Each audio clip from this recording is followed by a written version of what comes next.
All right, I'm back. Tembi Costa-Susini here, aka New York City Girl Expat.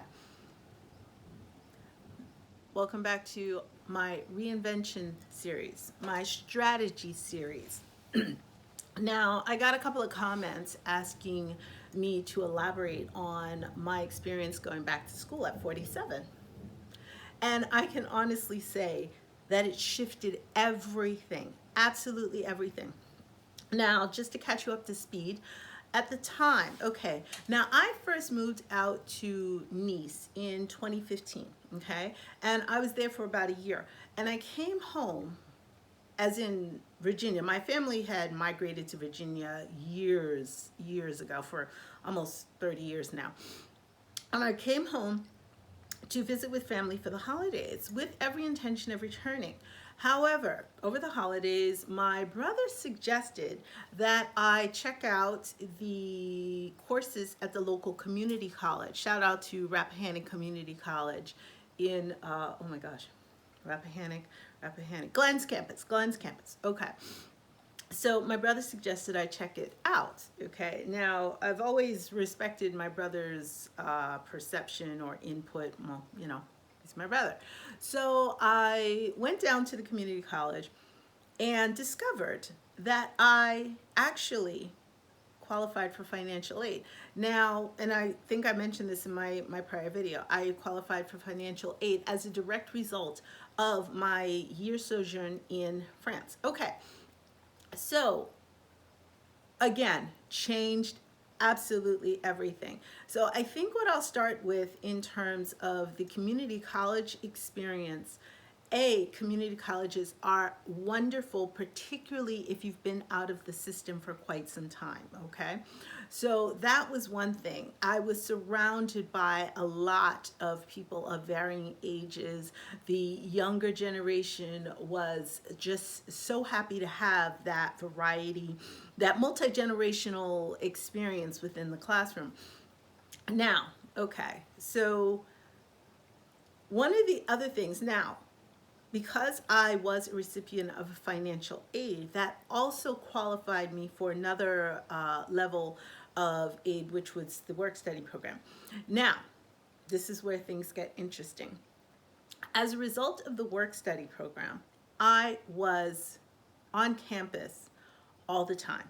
And because I was work study and I worked in the offices and things, it gave me direct access to the faculty. Okay, I mean, every student has direct access to the faculty, particularly during their office hours and such. But what I noticed was that having that or developing that connection as an older adult, they receive you differently. Okay, they talk to you differently. They acknowledge you differently. As a matter of fact, right as I was set to leave and return back to France, I got a couple of job offers as a result of the faculty knowing me on a one-to-one basis, okay, because I had nurtured those relationships. And that's a benefit if you're going back to school as an older adult. You're more confident, okay, and you can present yourself and speak to people in a way that they can relate to, okay. Not that younger generation cannot, but we just have a different style of going about things. You tend to be more relaxed, and I don't mean more relaxed in terms of getting your work done and things of that nature. I mean more relaxed in terms of feeling comfortable in your skin, and that comes off to people. So I noticed I was able to position myself to take advantage of a lot of work study opportunities as well as internships, okay. And because again, I'm a little older, I know how to dress for an interview. I didn't go in assuming that because I was older and I had a certain level of grades that I was an automatic shoe-in. I led with my experience, and that is the beautiful thing when you are coming into an environment where you are there to learn, but at the same time, you're also there to build on experience that you already have. So you're already starting off on a firm foundation. Huge, absolutely huge.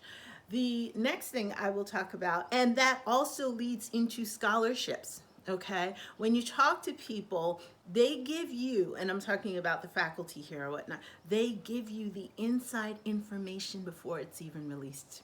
Okay, they give you the inside information because they know that you are going to basically take the ball and run with it. They know that you are not going to waste any opportunities.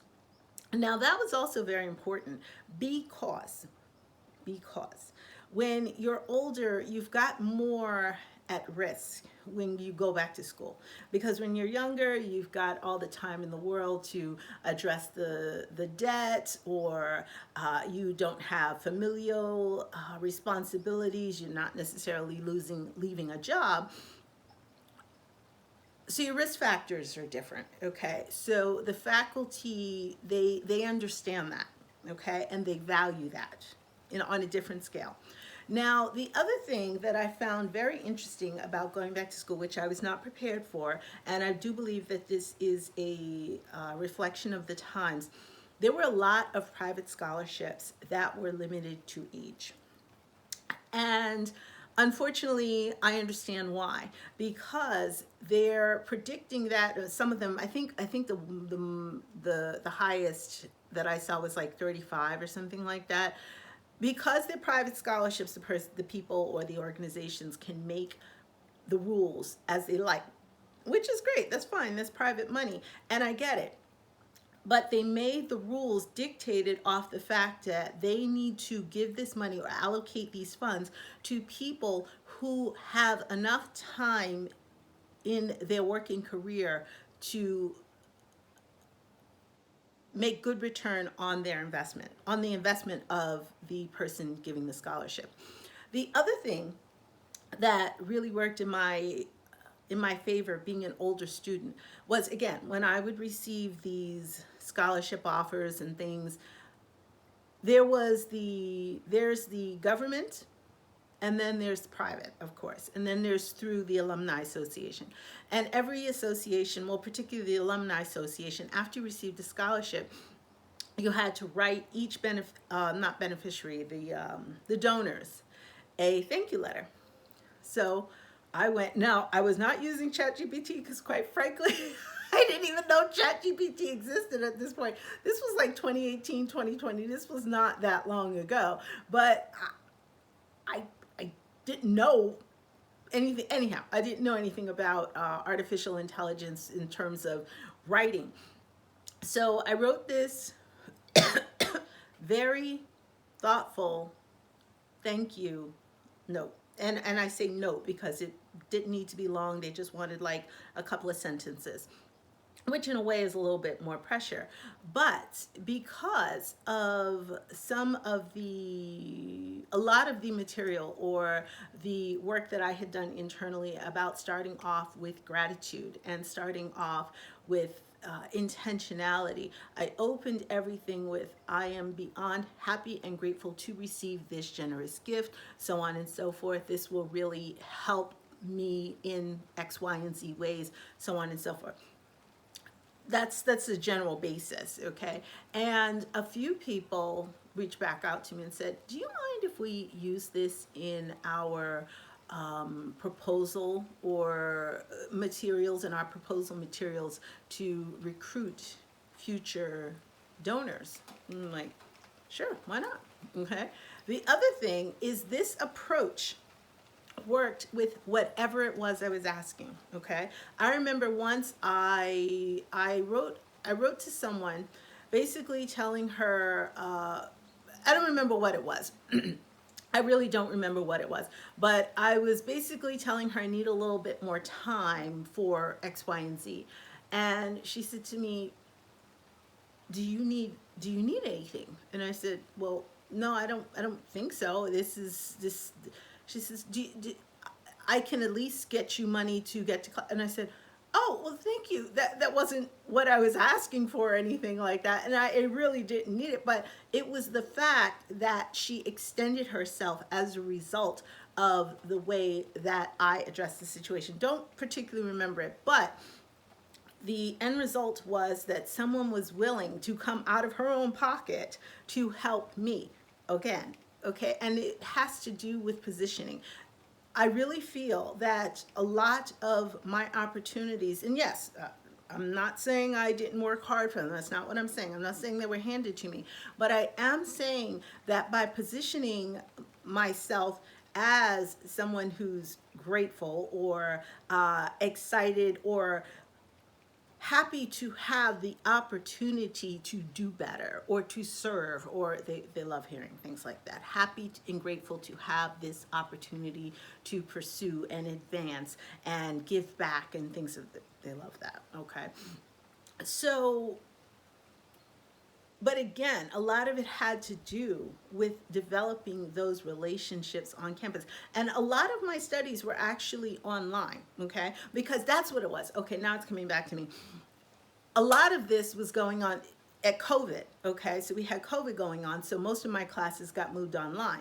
But because I had already established one-to-one communication, one-to-one relationships with a lot of these advisors, with a lot of these faculty members, and again, I cannot stress how community college is the best place for anyone who is returning to the system after some time away. The staff has got so much more time for you. The staff is very rich in resources, more than many people believe, because a lot of the funding, oh gosh, I'll have to see if some things have changed, but at the time, prior to some of the changes of late, a lot of the government funding that goes into public school system, meaning community college and state universities and things of that nature, a lot of the community college are well resourced but underutilized, and I think I mentioned that in my last video. But for me, the underutilized part that I really enjoyed taking advantage of was developing those one-on-one relationships with faculty, with advisors, things of that nature. They really helped me as far as oh, you want to take that cybersecurity class, okay, because you're X, Y, and Z, you might want to look at this instructor rather than this instructor, and you might want to consider taking it during the summer semester versus during the fall semester, when the classes tend to be a little bit more densely populated. So I hope that helps. The other thing that really, really helped me with community college, not just community college, but with the whole going back to school thing, was reminding myself of how fortunate and blessed I was to have this opportunity to go back to school, not just because of the funding, but because of the time, but because of the positioning, but because of the support I had from my family at that time, okay? Also, there's something else too. The school system, it was a wonderful thing that I wound up going back to school in Virginia as opposed to New York, just because of the cost of living and the tuition rates are very, very different, okay? So I hope this helps. And journaling. As a matter of fact, oh, okay, quick little story.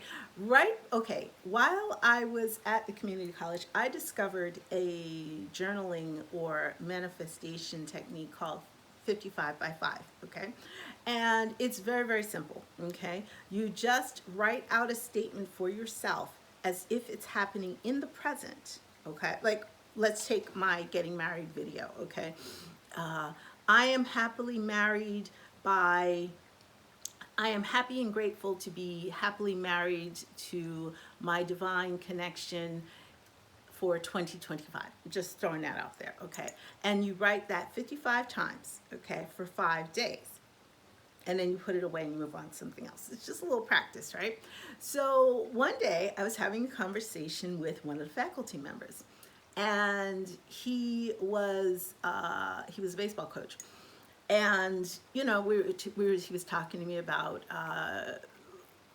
wanting to establish a baseball team, blah, blah, blah, blah, blah, do more work within the community, yada, yada, yada. And, you know, it's just fleshing things out. And I said, do you know about 55 by 5? Because at the time, I used it to manifest my GPA level, and it worked, okay? And so he says, no. So I explained it to him, right? I even sent him a short, quick little video explaining it to him. About 2 weeks later, he comes onto campus, and he comes right up to me, and I was working at the welcome desk. He says, "Oh, you got to come back to my office. I got to tell you about my weekend later on." I was like, "Okay." He's like, "Whatever, you get a chance." So I did. And I'm like, "Yeah, what's up?" So he's telling me about his weekend, how he had gone out to, I think he went out to North Carolina to do some, help one of his baseball coaches with another team out there. And he was talking to me about the boys on the team and how great they were. He did softball as well. How great they were and how motivated and family oriented they were. And he asked one young man that he's kind of bonded with, he said, "Well, okay, if baseball doesn't work out, what is something else you would like to do?" He said, "I would like to become a police officer," you know. And, he just found this he really connected with this young man, right? Because actually this person was in charge. He was the, what do you call that? Criminal justice. That's what it was. He was a criminal justice professor. Okay. So he connected when the young man said that he would like to become a cop, and, so on and so forth. And he said, to really become a good example for the community. Okay. He was a young man of color. So he connected with him. He says to me, just as the game was finished and everybody was heading off in their directions, this young man turned to him and said, "Yo, coach, you know about 55 by 5? And of course, his eyes lit up. "Somebody just told me about that this week." He said, "I can't believe it." So then, of course, when he's sharing this with me, I'm grinning, and I told him, I said, "Well, that's divine synchronicity. That means that you're on the right path. That is a green flag to keep on going." So that is an example of how those relationships, because at the end of the day, everything is about relationships, whether it's personal, my whole life changed because of a relationship. Not just starting with my husband, but starting with the parent at the school who offered me a temporary housing while I looked. There were relationships that formed before even then. My good friend who became my witness at my wedding, who, was really, really prepping my head about how the right love can really change your life. And I was like, I ain't trying to hear that or whatever. But she was another example of showing me what it looks like. So my point is that the community college is such a wonderful place to start those relationships and those networks that open so many doors. Okay. And if you approach it that way, rather than thinking, "Oh, this little rinky-dink community college," no. They are, I wouldn't say the power behind the throne, but you get what I'm saying. They are an untapped resource that is very, very, with a lot of hidden wealth. It's like it's like real money. Real money is quiet. New money is loud. Legacy. Okay, so legacy. All right, I hope this helped. And for any of you who like this kind of reinvention contact, definitely head over to my Substack. I've actually written a book about my reinvention journey, and I'm still working on how I'm going to funnel it through Substack. However, there's a lot of material there based on this particular topic. So head on over to my Substack, New York City Girl Expat. The link is in my description, or whatever it is, channel description, and I will see you there. Subscribe to my Substack. Thanks for watching. See you next time.